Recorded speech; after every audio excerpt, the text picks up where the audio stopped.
Таңғы спорты районыбызда ең популяр спорт түрлерінің бірсі. Дегенде районда мүмкінліктер тудырылған бұл спорт түрі білән шүғылләнергә. 2015 елда Татарстан чаңғы юлларында безнең катнашкан булса 5000-нән артык халык, инде быел бу сан тагын да күбрәк.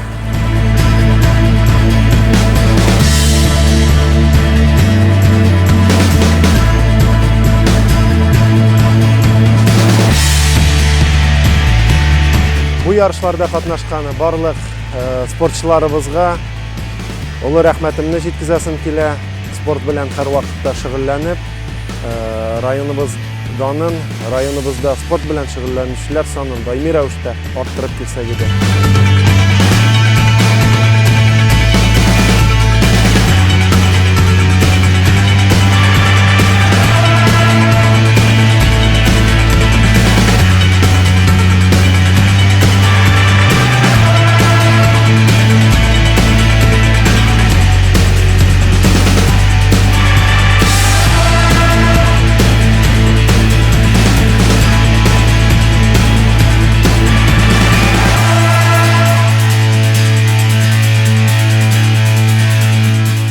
Бүгін Балташ жерлегенде карт ярышы уза.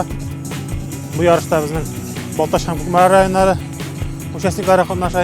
Ярыш 3 түрлі этаптан тора, 3 түрлі комплект медаль уйнатыла. Біріншісі шуның Honda, икенчесе Минск 125 и Стрижейне.